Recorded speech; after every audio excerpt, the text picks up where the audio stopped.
Hey everybody, today Rahdo runs through Yardmaster Express, which is, I guess you could call it the sequel to Yardmaster, which is a cool little card game that was on Kickstarter a couple of months ago, and I did a run through for it. And now that game, the original Yardmaster, it's a very fast playing, smooth, sleek, elegant card game that kind of builds on the core ideas of Uno in the way you kind of do set building, but turned it into a very, very cool game, and I really liked it a lot. And now, fast forward a couple months later, and now we have Yardmaster Express, the express version of what was already a very, very cool filler game. So how did this happen? Well, basically, the original design of Yardmaster from, Stephen Aramini, I think, is that right? I'm not really quite sure. If I got it wrong, somebody please correct me. That design inspired designer David Short, who is a designer of he's a pretty good designer. I mean, we really like his ground floor that he's done in the past. David was inspired by Steven's design and came up with basically kind of a variant that required use some of the same core ideas but required a different deck of cards, and took what was a quick little half-hour filler you can play with 4 people and turned it into a 5-minute filler. This is easily a 5-minute game, 10 minutes tops. So this is an excellent, excellent game when you need a super filler, because it uses the same base mechanics but does it in a kind of a new, cool way and adds some interesting elements to the core game, specifically card drafting. And I'm going to demonstrate how that works today in a quick 2-player run through. When I say quick, I mean quick. We're going to get through this guy. Well, I don't even think I'm going to need to do an extended playthrough. So anyway, I've got this set up. It's a 2-player game. This is me. This is my locomotive, my engine, and it's also, interestingly, all the rules for how to play pretty much on just 2 sides of this card. The whole game is right there. Now, I'll be the star player, so that means I start with a hand of 3 cards. Jen is the second player. She starts with a hand of 1, and here's her engine over there that she'll be building on. All right.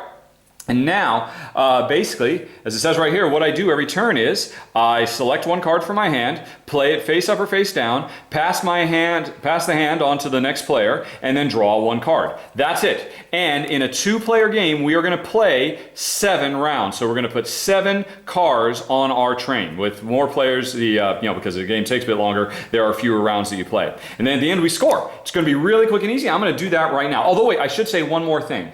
I will be playing with the caboose bonuses. There's this other deck of cards. This is the core deck of railroad cards that are all these, multicolored, 2-sided cards. The game also has a concept of the caboose where this is like a extra objective you can have to score bonus points at the end of the game. Now, I should stress, this is a stretch goal. I certainly hope that the Yardmaster Express hits its goals so that we can have this. Although, quite frankly, I think the game is perfectly fine without it. But I just figured it'd be worthwhile showing how the caboose works as well, so you have an idea for what you're shooting for if you go for that stretch goal. So anyway, in this game, even though there's a bunch of different caboose bonuses, in this one we're going for the executive one, where we are competing to load the fewest types of cargo. At the end of the game, whoever has the least unique types of cargo on their train will score 5 bonus points. And there's lots of other ones for specific guidelines for how to build your train. But in this one, we're trying to compete to have the fewest. What that means is the fewest unique colors. Okay? Cool. But like I said, the game plays great without this. It's a really fun, simple game you can play with anybody. This just adds a little bit of something extra. But anyway, enough talking about it. Let's actually start building a train. So I'm the first player. I start with 3 cards, and let's look at them. All right. I got some green, I got some yellow, and I got some blue. Oh, by the way, also I should say, in a 2-player game, all of the purple cards are removed from the deck. You don't have to do that with more players, but in a 2-player game, all the purple cards are taken out to tighten the deck up a bit. So I'm going to take one of these cards and play it to my engine. And my engine starts over here. There we go. And let's see. So now this kind of grayish brown color, that's considered a wild card color. So you can play any color you want next to it. So I can play any of these cards. But say if I play this one, because this is going to score me 3 + 3. This is 6 points right here. So this is actually a pretty nice card to start with. Now, the tricky thing is, when the cards come around to me next, I need to build a card next to it. And to build my next card, if I went with this one first, I would have to either build another green card or another 3. Now, remember, this is a card drafting game, so if these cards come back to me, I could go on ahead and put this 4 on, and because the colors match, as an example. Now you might think, well, hey, you know what? What the heck? 4 plus 4, that's 8 points. Go with this. Start like this. But then here's the problem. I've set a yellow over here, and a yellow is going to be much harder for me to try to get a connection with. I can see one of these two cards is going to come back to me, and neither of them can connect because they don't match color-wise or number-wise. So while I would like to jump right into the deep end and get the most points I can, I think it makes a bit more sense to go with this. Because with this green on the right, I could play this green and match up, or I could play this green and match up. So I think, and that's an example of, even though this is a super simple game, there is still stuff to think about, a little bit of planning to do. But anyway, that was it. I'm going to go with this. I've scored 6 points. And now I take the rest of my hand, I hand it on to the next player. So this goes over to Jen. And remember, Jen already had 1 card, now she's got 3. And then I get to draw 1 more card, and no one knows what it is. It's, See, now I'm bummed, because if I had put that 4-4, I could have put this yellow. But, I didn't know that was coming. I played the odds. I know for a fact that there's a green coming back I could play. But who knew I was going to get a yellow I could have played too. But anyway, now it is Jen's turn. Let's take a look at her hand. Come here, you. All right, so obviously she's got those greens, and she has, this is interesting. Oh, now I feel really bad because I think, well, now Jen, she's got all these 4s, so she could, now unfortunately they don't match color-wise, but they do match number-wise. So Jen knows if she plays one of these, if the other one comes back to her, she could play the next one. And that would be pretty cool. But if it doesn't, and she knows it won't, if she puts a 4 out, if she hands this to me, she knows I'm not going to give it back to her. Whereas if she puts this 2-2 out, then 2 4-4s are coming to me, and one of them will have to come back to her. It's a bit of a gamble, but if she goes with this 2-2, and that's 4 points, she hands this off to me, either I have to burn this 4-4, or I hand it back to her and she could continue to build off it. But if I do burn that one, she hands back this 4-4, which unfortunately Jen can't do anything with because they don't match. Now if you cannot play a card because they don't match either numbers-wise or color-wise, you can play them face down like this, because again, this gray is a wild card, and it'll match up with anything because the gray always matches. And so you get 2-2. So what is Jen going to do? I think Jen, she is just going to go straight into it. She doesn't want to miss out a chance on scoring some points. So I think she will go for the 4-4. But wait a minute, now she's also got to think about, here's another problem. If she hands these 2 cards back to me, if she hands this 4-4 back to me, I'll be able to put it on here really easy. So I think that means Jen will use this 4-4 to score 8 points, and now she has to hand the other 2 cards back to me, and then she draws another card for herself. And then I look and see, wow, she gave me back she gave me this new 4-4 that I didn't know was coming.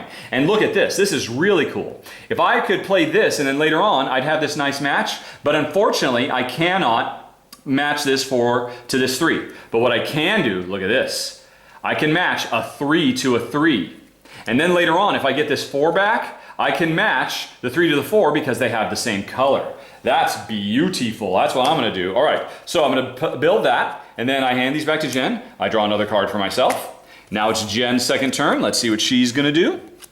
All right, so now she's got a whole hunk of green, but unfortunately she has, well, no. Since I handed this 4 back to her, look at that. So she's pretty happy about that. The 4 and the 4 matches. Jen has made 16 points already on her train. All right, so now she's going to hand these cards back to me. Put another one out. My turn. Okay. And so she did not hand the other 4-4 back to me. Not really that surprising. But, so what am I going to do instead? Well, now I've got this red 3. So I can't put either of these down, but I could put this red 2, and then I'm continuing. And now this is interesting too. At the end of the game, we will score points for every car we've put down. But there is also kind of a, what's it called, the longest route. That thing, that bonus you get in Settlers of Catan and Ticket to Ride. Whoever has the longest uninterrupted string of a single color can score points for that. So if I put this down, I've now got a string of 3 reds. So I'm on my way. If I can put another red down later to actually get that longest, because Jen, she's mixing up her colors like crazy. So I'll go with that, give this back to Jen, draw a new card for myself, and it's a 2-2. Look at that. Unfortunately, I'm going to have to stop short but I could still put this 2 on this 2. All right, so now what's Jen gonna do? You can see this game is super fast. Like I said, I'm probably not gonna be 5 minutes because I keep talking about strategy instead of doing it.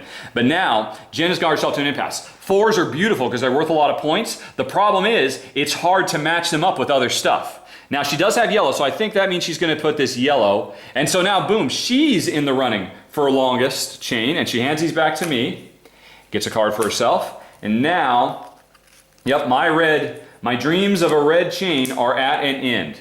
Although, since these twos are always the easiest thing to match up. Now, here's another thing. Remember, we have this executive thing about whoever has the fewest colors, the fewest types of cargo, can get this 5-point bonus. Now, I've currently got 1, 2, 3, 4 colors. Jen's got 1, 2, 3 colors. So she's doing much better on this than me because I'm a bit more color. So I don't want to add any more colors. Although, quite frankly, yellow and green, it doesn't really matter. So I'm going to have to add one of these.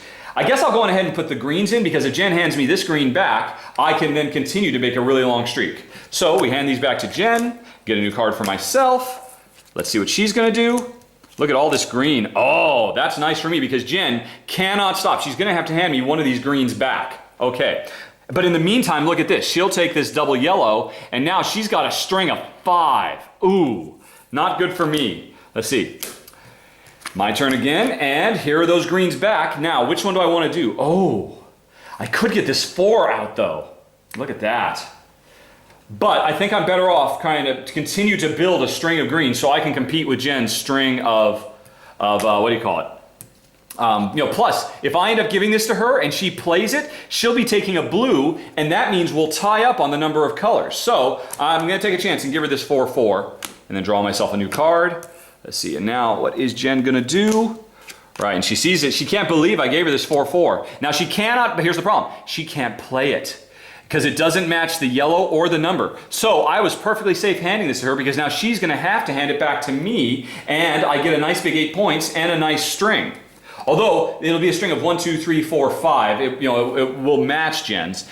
And so Jen's got a choice. She can either continue her super long string, which is awesome, thereby pretty much giving her that bonus. I'm gonna have a hard time competing with that. But that means she has to give me back 8 points. Now what she could do instead is, she could flip this upside down and burn it and prevent me from getting that 8 points, but she's preventing herself. I mean, she just stopped her string, and now she knows if she hands me this back, then I'll have the longest string at 6 over her 5. And now she's got a tough choice. For such a simple little game, you can have some surprising depth to it. What is she going to do? Is she going to give me 8 points? Or is she going to burn it to prevent me from getting 8 points and thereby give up her longest because she'll have to give me this back? Well, here's, and the nice thing is, since she's not actually playing this, she knows she's still got the 5 executive bonus because I've got more colors than her. Let's see. Now she knows if I build this, then I'll have to give her this back, and this is worth 5 points versus 4 points. So oh, is she gonna do that? Yeah, I think she is. She's gonna prevent me from getting 8 points, and she's gonna hand this back. She gets another card. Let's see, now we're at 1, 2, 3, 4, 5. I only get 2 more rounds and the game's over. So let's see what we're gonna do. Here's my green, that's what I wanted, but what else do I have? And I'm shocked I got that 4-4 back. Oh wait, no, this is a 4-4 I just drew. Jen did bury the 4-4 I wanted. Let's see. So, I'll go on ahead and I will now, I'm a shoo-in. I've got 6 of length as opposed to Jen's 5, so I've got the longest. That's what Jen was afraid of. Hand this back to her. All right, this is her second to her last placement. What is she gonna do? Wow, now she's in a bit of trouble. She does not want to add blue to this train at all, because as soon as she does, she loses this 5 points. But but on the flip side, if she loses the 5 points, she scores 8. She loses, so that's a net of 3, as opposed to, say, doing this, which is 5 and then not losing 5. So I think she'll go this way with a net of 5. She's such a bummer. She's broken that chain. And she'll hand these back. That was her next to the last. This is my last placement. 1, 2, 3, 4, 5, 6. This is my final placement, folks. And, oh, how heartbreaking is that? Look at all these 4s. I would love to get a 4, but it doesn't match the number or the color. So the best I can do here at the end is put this down because the 2s match. And now I got to hand both of these 4s back to Jen. Right, and she has 1 more card, which I forgot to give her last turn. And so on her last turn, she's got a yellow 3. So, once again, she's got this problem. If she adds this, then she's got 4 colors just like I do. All 4 colors, the 1, 2, 3, 4. And I've got the 1, 2, 3, 4. So if she doesn't use this, this is 8 points, but she'll be giving up 5, so she nets 3.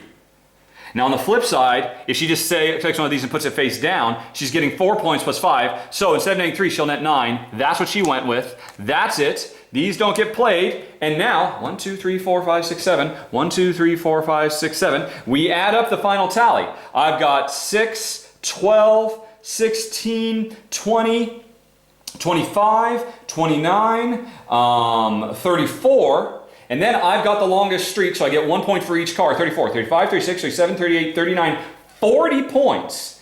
And now I did not get this fiver because I have more colors than Jen. So I ended up with 40. Let's see how she did. She's got 8, 16, 20, 24, 28, 33, and 33 to 37 plus 5 is, what is that? 42. So 40 to 42, a very close game, a very, very tight race, and kind of just a standard experience of what you will be getting with Yardmaster Express. You can imagine, without having to explain all the strategy, just making the choices, this is a quickie 5-minute game. When Jen and I, when we've gotten this out and played it, we've enjoyed it so much, we just play 3 or 4 games back to back, and we very rarely do that. Even with other short games, we very rarely do that. But this is just so quick, so breezy, gives you a few moments over the course of the game of, oh wait, you know what? I'm doing final thoughts. Let's just go on ahead and wrap this up right now, and you guys can go to final thoughts, hit the button on screen or the show notes in 5, 4, 3, 2. You know what? Actually, to heck with it. This is also short. Final thoughts are built in. We're not going to do a separate video. Oh, I'm feeling so silly. Final thoughts are, this is a lovely, amazingly fast-playing game. I love how the designer, David Short, has co-opted the Uno mechanisms that Steven, before him, had co-opted from Uno and turned it into this incredibly fun, dynamic, fast race game. It plays incredibly quickly, and Jen and I, we have actually had a chance in one of our very rare opportunities to play this with 4 as well, and then that just gets even more fun, because you're constantly, because as the deck goes around and there's more surprises for what'll pop into your hand. This way, with only 2 players, there's a little bit more. If I hand 2 cards to Jen, I know one of them is coming back. With more players, it's a little bit more chaotic, but it's also more fun because you have more people around the table saying, "Oh my gosh, I can't believe that!" Or, everybody else saying, "I can't believe you gave that to him. What are you thinking?" There's a lot of just fun, fast, frenetic tabletop. And, whether you're playing this with 2 or 4, this game is going to be done in less than 10 minutes. Perfect filler. Very, very fun. Obviously very, very, tiny footprint. You could carry this with you anywhere. It's just a very small deck of cards. So whenever you just need a very, very, very small table presence, but fun. Just quick, fun, exciting, cute little game. We loved Yardmaster. And at the time, when Patrick, the publisher of Crash Games behind both these games, said, "Hey, I'm thinking about doing this Yardmaster Express. You want a copy of it?" My first thought was, do I need an express version of a filler game? And it turns out I do, because this fills an incredibly wonderful niche of a game, a fun, not super crunchy, but a game that gives you a little bit to think about that I can play in 5 minutes anywhere. How awesome is that? Well, that is Yardmaster Express. I'm going to end it right there, folks. Getting back to my roots, just doing it all in one single take. No breaking up into 3 parts. Hope you enjoyed this. Any questions, comments, concerns, as always, let me know. The link to the Kickstarter for Yardmaster Express is on screen right now. Like I said, I would be shocked if this thing doesn't fund. With the surge of fun micro games, this is a great example of that. There's no reason this game shouldn't succeed. I really do hope folks do get the stretch goal hit. Because these bonuses, these cabooses that, Jen, she got to put the caboose on her car because she fulfilled, so she had an 8th card that was worth 5 points. The cabooses are wonderful. But even without the caboose, if we hadn't had this caboose, well, obviously Jen would have played a very different way. She wouldn't have been afraid of trying to get a 4th color, and, and there'd still be a lot of back and forth trying to decide what's best. But I really do hope the cabooses make it. That stretch goal gets hit. But really, that's up to you guys. So, go check it out. Like I said, the link's on the page. It's in the show notes. And otherwise, I'm going to cut it right there. Thanks for watching, everybody. Talk to you later. Have a very, very good day. And, oh, it's too dark. Sorry, I just wanted to turn around so I could say to everybody, bye-bye. Bye-bye. Bye-bye.